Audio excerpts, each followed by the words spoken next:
দর্শক স্বাগত জানাচ্ছি বাংলা এফএম নিউজ লাইভ থেকে। দেখতে পাচ্ছেন যে এই মুহূর্তে সোহরাওয়ার্দী উদ্যানে কিন্তু বাংলাদেশ ইসলামী যে আন্দোলন রয়েছে সেই আন্দোলনের বিশাল একটি সমাবেশ অনুষ্ঠিত হচ্ছে। দেখতে পাচ্ছেন যে এখানে কিন্তু বিভিন্ন পর্যায়ের অসংখ্য নেতাকর্মীরা এবং ধর্মপ্রাণ মুসল্লিরা তারা কিন্তু এই আজকের এই সমাবেশে অংশগ্রহণ করছেন।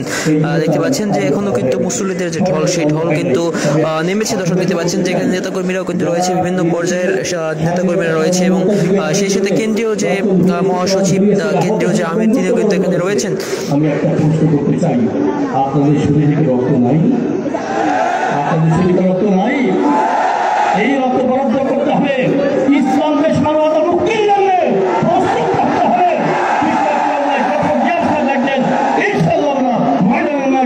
আল্লাহ সবাইকে তৌফিক দান করেন, আমিন। আলহামদুলিল্লাহ। সংগ্রামী সাথী ও বন্ধুগণ, কেন্দ্রীয় মাওলানা আব্দুল আউয়াল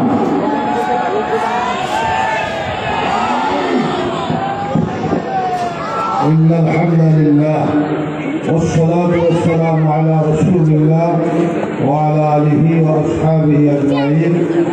ইসলামী আন্দোলন কেন্দ্র কর্তৃক আয়োজিত অধ্যকার এই কেন্দ্রীয় সম্মেলনের সম্মানিত সভাপতি, প্রধান অতিথি, কেন্দ্রীয় নেতৃবৃন্দ, আমার দর্শক এই মুহূর্তে দেখতে পাচ্ছেন যে রাজধানীর সোহরাওয়ার্দী উদ্যানে ইসলামী আন্দোলন বাংলাদেশের যে কেন্দ্রীয় সম্মেলন সেই সম্মেলন থেকে কিন্তু আপনাদেরকে সরাসরি সংযুক্ত করছে। দেখতে পাচ্ছেন এখানে কিন্তু বিভিন্ন পর্যায়ের নেতাকর্মীরা উপস্থিত রয়েছেন, সেই সাথে ধর্মপ্রাণ মুসল্লি যারা রয়েছেন তারাও কিন্তু এখানে অংশগ্রহণ করেছেন। দেখতে পাচ্ছেন তারা কিন্তু বর্তমান যে চলমান যে সকল সমস্যা রয়েছে সেই সকল সমস্যা সংস্কার এবং যে তার সমাধানের জন্যই কিন্তু আজকের এই কেন্দ্রীয় সমাবেশটির আয়োজন করা হয়েছে। দেখতে পাচ্ছেন যেখানে বিভিন্ন পর্যায়ের নেতাকর্মীরা তারা কিন্তু এখানে রয়েছেন এবং দেখতে পাচ্ছেন যে ইসলামী আন্দোলন মূলত চরমনের একটি সংগঠন, সেই নেতাকর্মীরা কিন্তু এখানে অবস্থান করছেন। আজকে দেখতে পাচ্ছেন যে সাদা টুপিতে কিন্তু একেবারে যে সোহরাওয়ার্দী সেটি কিন্তু একেবারে দর্শনীয় স্থানের মতো পরিণত হয়েছে। দেখতে পাচ্ছেন যে সকলের মাথায় কিন্তু রয়েছে সাদা টুপি।